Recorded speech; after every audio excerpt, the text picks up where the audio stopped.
দর্শক বন্ধু, আপনি বর্তমানে পেঁয়াজ চাষ করেছেন, পেঁয়াজের পাতাগুলি সব পুড়ে যাচ্ছে বা পচে নষ্ট হয়ে যাচ্ছে, আপনি নানা রকম ফাঙ্গিসাইড বা এটা সেটা স্প্রে করছেন, কাজ পাচ্ছেন না, তাহলে অবশ্যই পেঁয়াজের কালি গাছের পাতা পচা বা পাতা পোড়ার জন্য কী স্প্রে করবেন সংক্ষিপ্ত ভিডিওতে আমি আলোচনা করব। তাই ভিডিওটা প্রত্যেকে শেষ পর্যন্ত দেখার চেষ্টা করো এবং চ্যানেলে যারা নতুন আছেন তাই একটু সাবস্ক্রাইব করে আমার পাশে থাকবেন। চলুন বন্ধুরা, পেঁয়াজের কালি গাছের পাতা পোড়ার জন্য কী স্প্রে করবেন জানিয়ে দিই। বর্তমানে আপনাদের দেখাই, পেঁয়াজের গাছে দেখুন পাতা পোড়া বা পচা সেরকম সমস্যা নেই। দেখতে পাচ্ছেন গাছগুলি কিন্তু পাতা পোড়া বা পচার কিন্তু সেই রকম সমস্যা নেই বা সম্ভাবনা কিন্তু নেই। দেখতে পাচ্ছ গাছগুলি একেবারে চকচকে ঝকঝকে রয়েছে এবং গাছগুলি যথেষ্ট পরিমাণে এখানে কালো রয়েছে। তাই পেঁয়াজের কালি গাছের পাতা পোড়া বা পচা এই সমস্যা কেন হয়ে থাকে একটু জানিয়ে দিই, তার পরবর্তী কোন ওষুধ স্প্রে করতে হবে সেটা জানিয়ে দেবো। পেঁয়াজ গাছের ক্ষেত্রে যখন অতিরিক্ত হারে কুয়াশা বা নেওর পড়ে, এর গায়ে কুয়াশা বা নেওর দেরিতে কিন্তু শোকায়, ফলে বন্ধুরা ধীরে ধীরে কি হয়, ওই অংশ পচতে পচতে নষ্ট হয়। যেমন এখন বাজে ঘড়ির কাঁটায় প্রায় 11টা বাজে, এখনও পেঁয়াজ গাছে কুয়াশা বা নেওর রয়েছে। দু একটা গাছে কিন্তু বন্ধু কুয়াশা বা নেওর রয়েছে। ওই দেখো আমি একটু দেখাই এই পাশ থেকে, দেখো দেখো এই গাছটায় দেখো এখনো কুয়াশা বা নেওর রয়েছে। হ্যাঁ, দেখতেই পাচ্ছ। তার ফলে কি হবে, ওই কুয়াশা বা নেওরের ফলে ধীরে ধীরে ধীরে ধীরে কিন্তু গাছের ওই অংশ থেকে, যে অংশে কুয়াশা বা নেওর থাকবে সেই অংশ থেকে, বিশেষ করে কচি অংশ, বিশেষ করে এই মাথার অংশ কুয়াশা বা নেওরের ফলে ধীরে ধীরে কিন্তু পজ ধরবে। এই অংশটা পজ ধরবে এবং একটু পজ ধরলে এই অংশটা শুকনো শুকনো ভাব হবে এবং শুকনো শুকনো ভাব হতে হতে ধীরে ধীরে কিন্তু সেটা পচতে পচতে পচতে পচতে একেবারে গোড়ার দিকে যাবে এবং গোড়ার দিকে গেলে কিন্তু সেখানে একটা ঝলসার প্রাদুর্ভাব থাকবে এবং পেঁয়াজ গাছের পাতা যদি যথেষ্ট পরিমাণে না থাকে, যারা কালি চাষ করেছেন তাদের কালি হবে না, যাদের কিন্তু পেঁয়াজ চাষ করেছেন তাদেরও কিন্তু পেঁয়াজ হবে না। এই দেখো পাতা পচতে পচতে ওষুধ দেওয়া হয়েছে বলে কন্ট্রোল হয়ে গেছে, পাতা পচতে পচতে পচতে পচতে একেবারে কিন্তু নিচের দিকে চলে যাবে, একেবারে নিচের দিকে, একেবারে গোড়ার দিকে চলে যাবে, ফলে সমস্ত পাতা কিন্তু পচবে। এটা কিন্তু কুয়াশার ফলে হয়। কুয়াশার ফলে এখানে ছত্রাক এবং ব্যাকটেরিয়া আক্রমণ করে এবং ছত্রাক এবং ব্যাকটেরিয়া আক্রমণের কারণে ধীরে ধীরে কিন্তু পচে ওই অংশটা নষ্ট হয়। তাহলে কী কারণে এটা হয়ে থাকে সেটা কিন্তু আমি জানিয়ে দিলাম। এবং তোমাদের আরেকটা কথা বলবো, যারা কিন্তু পেঁয়াজ চাষ করেছেন তারা একটা জিনিস খেয়াল রাখবেন, জমিতে ইউরিয়া রাসায়নিক সার বেশি ব্যবহার করবেন না। যারা কালি চাষ করেছেন তারাও ব্যবহার করবেন না। যদি বেশি পরিমাণে ব্যবহার করেন না, তাহলে গাছের পাতা, এই পাতাটা পাতলা হয়ে যাবে এবং পাতলা হয়ে গেলে কুয়াশা ধরা করলেই পচে যাবে, এই একটা ব্যাপার থেকে থাকে। হ্যাঁ, তাই ইউরিয়া ব্যবহার করবেন না। ইউরিয়ার পরিবর্তে 20-20 তারা ব্যবহার করবেন।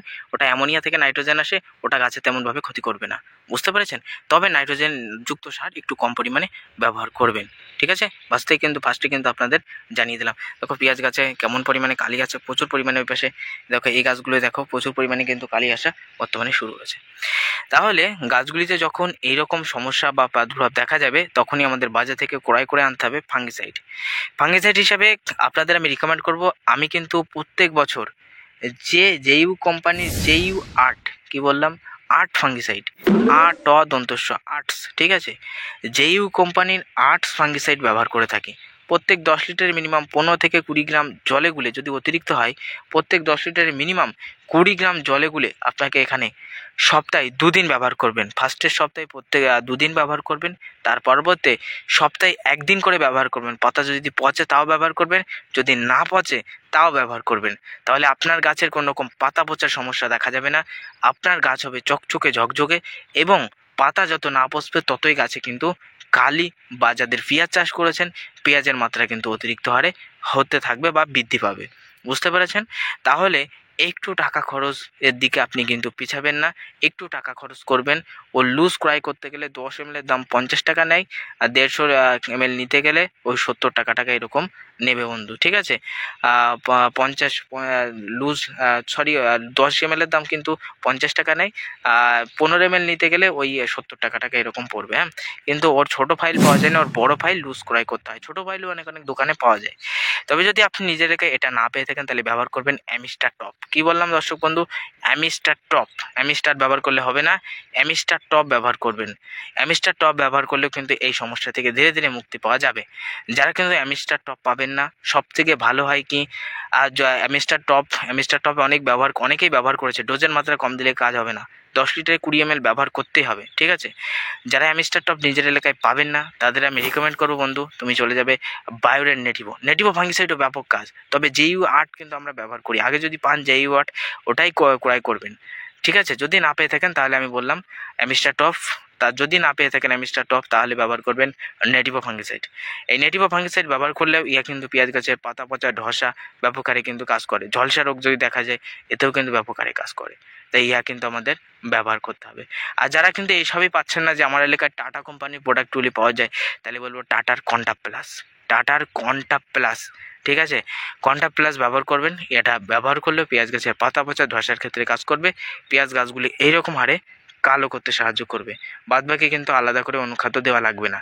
নেটিভো ব্যবহার করলেও গাছের পাতা কালো হবে। আমি যে অনুখাদ্যগুলির নাম বললাম সেই অনুখাদ্যগুলি পেঁয়াজ গাছের অনুখাদ্যের কাজ করবে, গাছের পাতাকে কালো করবে এবং পেঁয়াজ গাছে অত্যাধিক হারে কিন্তু কালি আনতেও সাহায্য করবে। তাই আপনাদের আমি রিকমেন্ড করবো, আমি দেখাই একটু জমির ভিতরে কেমন পরিমাণে কালি হয়েছে। দেখো কালির পরিমাণটা দেখো, একটু কালি তোলা হয়েছে, নতুন গাছ তো কালির পরিমাণটা দেখো, প্রচুর পরিমাণে কিন্তু প্রচুর হারে কিন্তু কালি রয়েছে। তাই পেঁয়াজ গাছের ক্ষেত্রে পাতা পচার জন্য আমাদের কী করণীয় তার সংক্ষিপ্ত ভিডিওতে আলোচনা করলাম। ভিডিও ভালো লাগলে লাইক করে দিও, চ্যানেলে নতুন সাবস্ক্রাইব করো এবং ভিডিওটা শেয়ার করো, অন্য চাষিদের দেখার সুযোগ করে দিও। আজকের ভিডিও এখানে শেষ করছি, প্রত্যেকে ভালো থাকবেন, সুস্থ থাকবেন, টাটা।